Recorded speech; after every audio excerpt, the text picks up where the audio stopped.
Bonjour. Et merci de prendre ce temps pour toi. Tu sais, je valorise ton initiative.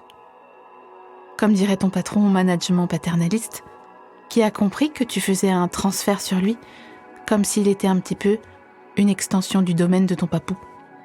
Profites-en, boss. On est tout en thérapie. Et ça finit par nous passer, ce genre de lubie. Tes heures sont donc comptées. Ce temps, tu le prends pour toi, mais aussi pour ceux qui t'entourent. Parce que t'es un petit peu sur la corde en termes d'humeur en ce moment. Alors merci. Car un être vivant bien médité derrière les oreilles vaut toujours mieux que deux tu l'auras. Dans cet épisode, nous n'irons pas, après avoir hésité 55 minutes en regardant le plafond, demander aux voisins du dessus de faire un tout petit peu moins de bruit sur un ton passif-agressif qui ne fait du bien à personne. Déjà parce que ça n'a pas beaucoup de sens, un tout petit peu moins de bruit, ça veut dire quoi ? Non, mais si, faites du bruit à 2h du terme, s'il n'y a pas de souci, mais juste un tout petit peu moins. Ouais, non, un peu plus ? Encore, ouais ? Pas, non, attends, moins ? Voilà. Tu vois que c'est un fiasco, n'est-ce pas ? Surtout qu'on sait, tout le monde le sait, qu'ils vont nier l'accusation, qu'on va se retrouver en calcif avec une porte vraiment presque fermée devant nous, et surtout gros gens comme devant, puisqu'on avait prévu que la première phrase, c'est elle répéter dans l'escalier, en montant. Cette phrase qui commence par « Excusez-moi, en fait, il est 2h du matin. » Et comme du coup, moi je travaille demain, non, je suis désolée parce que je préférerais pas travailler. Des fois, je suis entêtée, mais là, non, bref. Mais je voulais savoir s'il était possible, ouais. Et au finish, quoi ? Au finish, un situationnel coercitif. On va se regarder. Qu'est-ce qu'on fait ? On va pas se cracher dans la gueule à travers une porte d'entrée à 2h du mat. Donc on va juste redescendre, faire semblant de pas entendre, qui continue de danser le tango ou n'importe quel geste indu à une heure que vraiment, mais vraiment. En plus, ça nous rappelle que nous, ça fait bien longtemps qu'on n'a pas été invités à une fête en appart. Les bâtards, là, vas-y, c'est bon, laisse tomber. À une soirée ou une constellation familiale problématique où on prend conscience de ses fêlures, sérieux. Au lieu de ça, tu pourrais les inviter. Un apéritif dînatoire. Après tout, vous avez déjà en commun d'habiter un même lieu ? Ça se trouve, le courant pourrait passer ? Il n'y a qu'à voir tes petits cris d'hystérie quand tu rencontres au dehors quelqu'un que tu apprécies et dont tu te rends compte qu'il habite dans ta rue. Mais pourquoi pas avec tes voisins du coup ? Non ? C'est vrai qu'à l'inverse, si l'apéro capote, ça créera des silences encore plus gênants dans l'ascenseur. Enfin, tout ça pour dire qu'on ne va pas parler de ses voisins aujourd'hui. Parce que là, on est là, dans nos logis superposés, à se dire pas beaucoup plus que bonjour pour pas que ça dégénère. Mais que si ça nous va pas, on n'a qu'à aller vivre ailleurs que dans la ville lumière, d'accord ? Plus près des nôtres, plus près des hyper. Tu vois ? Tout est question de perspective dans la vie. Alors take a deep breath, ma belle. Et danse là. Allez, danse. Danse là cette vie qui te passe à travers. Tu sais quoi ? Bienvenue dans À la recherche du temps à la catalane, le premier podcast de méditation en hypermarché pour ces Français qui continuent à se justifier de ne pas avoir la carte de fidélité au moment du passage en caisse. Alors, je l'ai eu, oui, je l'ai eu, mais je ne sais pas si je l'ai encore, parce qu'en fait, la semaine dernière, j'avais ce sac en rando et je crois que je l'ai vidé pour tout mettre... Attendez, pardon, je me dépêche. En pleine conscience et pour quelques instants, je te propose de débuter cette pratique par ce genre de petit baragouini, qu'on se demande si la personne révise sa table de 6 ou si elle est tout doucement en train de se changer en une dame au pigeon. Voilà, c'est comme ça. Là, j'avance un pied dans l'autre. De toute façon, on n'est pas plus bête qu'un autre pour y arriver. Tu te concentres sur ma voix et tu apprends à relâcher tes épaules, car tu es en sécurité dans ce podcast.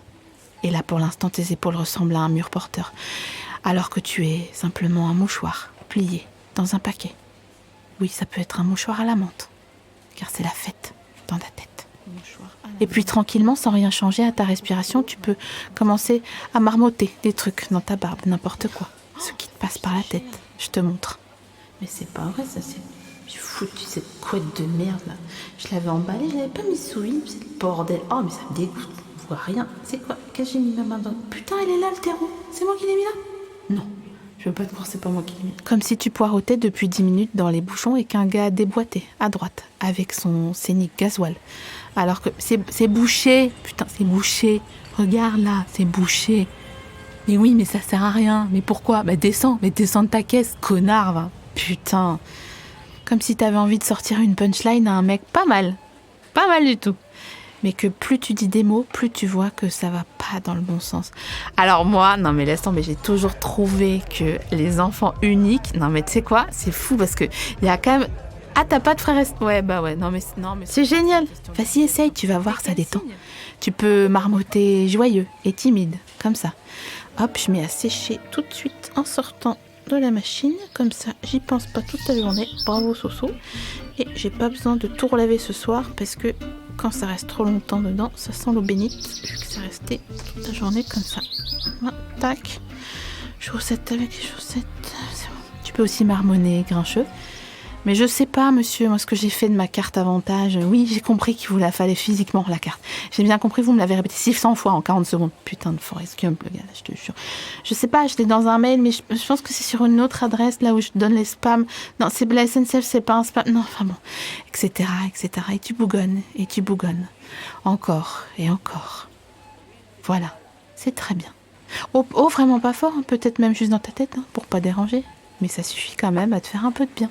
C'est ça que je veux dire. Voilà. C'est fatigant de faire des mots complets, alors des phrases... laisse tomber, je t'en parle même pas. Mylène Farmer l'a très bien compris et ça ne l'a pas empêché pourtant d'avoir une très belle carrière. Donc tu peux t'en donner à cœur joie, Minette. On est ensemble. Et si on a envie de maugréer, eh ben on maugréera, que ça leur plaise ou non. D'accord? Voilà. D'ailleurs, dans cette pratique, c'est moi qui maugrée. Toi, tu m'entends grâce à tes magnifiques feuilles de chou et tu commentes dans ta tête ou tu lèves les yeux au ciel si je t'agace. Oh, tu as le droit d'être agacé par ma voix de crécelle. Détends-toi et souris, car on a crevé l'abcès, c'est important. Oui, des fois je t'agace, mais ça passe. Car au fond, je t'ai rien fait de mal et je suis là pour toi. Alors redescends quand même. Contente-toi de prêter l'oreille au son qui t'entoure derrière toi. Une voix très légère, presque éteinte, te gratte un petit peu la nuque. Alors tu te retournes comme dans Sous le soleil et tu réalises que tu étais en transhumance. Comme un mouton. Dans les jeux de société, là-bas au fond, derrière les livres et les chaussons. Et c'est l'occasion pour toi de te souvenir aussi que depuis le début de cette pantomime, tu te trouves dans ton hypermarché mental. Et que grâce à la détente qui te caractérise, t'avais complètement zappé cet élément. Non mais attends, waouh, laisse tomber quoi. J'avais rien vu venir, c'était Black Mirror le truc quoi. Dingue, c'est une dinguerie. Et derrière le rayon où les Tom-Tom et Nana côtoient Maxime Chatham et des chaussons Bugs Bunny, que trouve-t-on? Eh ben pour le découvrir, tourne-toi. Tourne sur toi-même. Comme une Frozen qui a besoin de cachets d'intermittence dans un goûter d'anniversaire pour enfants aisés. Tourne avec souplesse et grâce. Malgré le petit Mathéo qui te regarde vraiment sans cligner des yeux depuis trop longtemps à cet anniversaire où la mère s'est déjà enquillée 2 pintes de chardonnay. Ferme les yeux pour ce demi-tour et sens. Tu sens? Mais si, là. Sens? Non. À plein tarbouif. Ça sent? Ça sent le plastique. Ça sent l'écran OLED. Car nous sommes bien arrivés au rayon des télés. Et c'est en t'approchant alors que tu poses bien la paume du pied à plat à chacun de tes pas comme quelqu'un qui appartient au domaine de la danse contemporaine que tu découvres, aligné en énorme, 35 fois, la grosse gueule de Jean-Luc Reichmann, là, qui s'apprête à poser la question co, la question in, et la volute presque inaudible qui te chatouillait le ziboui-boui. Eh bien c'était sa voix, suave comme une chaîne de vélo, et les réactions guidées du public qui t'arrivaient en murmure.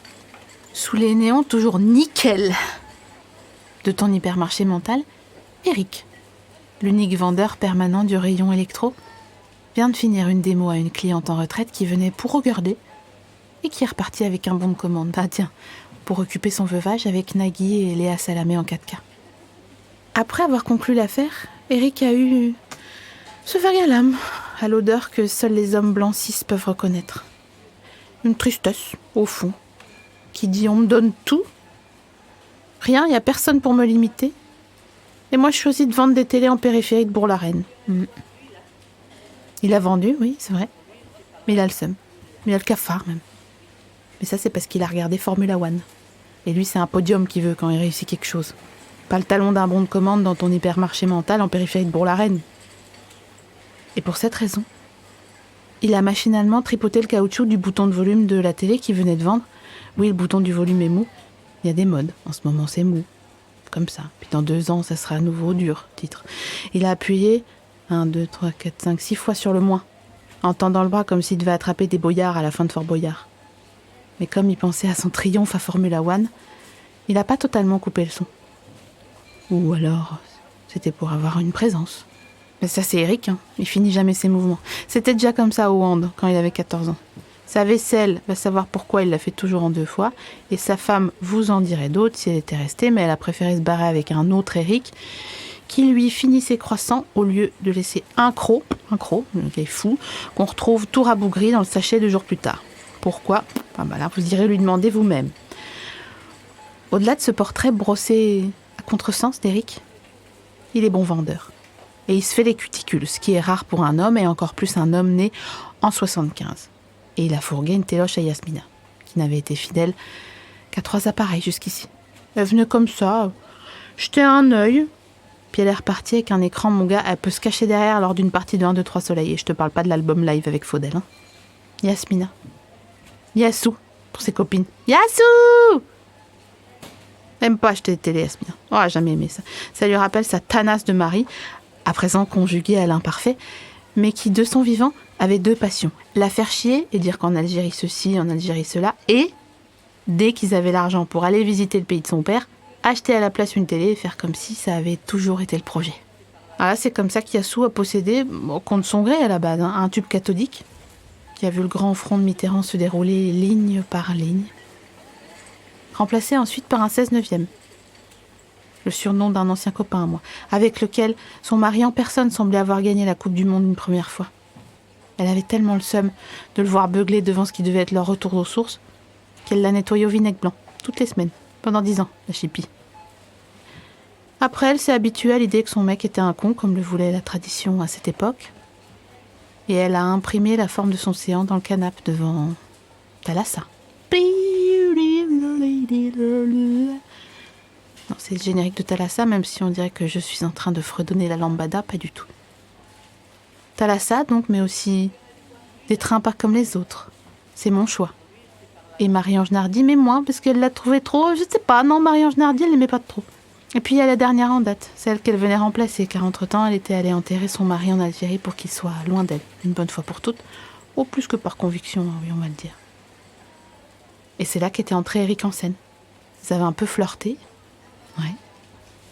Mais au bout d'un moment, elle avait eu envie de fumer une clope, donc elle avait abrégé bizarrement en signant quand même le bon de commande, qu'Eric tenait dans la main à présent. Et lui, il s'était dit que décidément, il comprenait pas les bonnes femmes.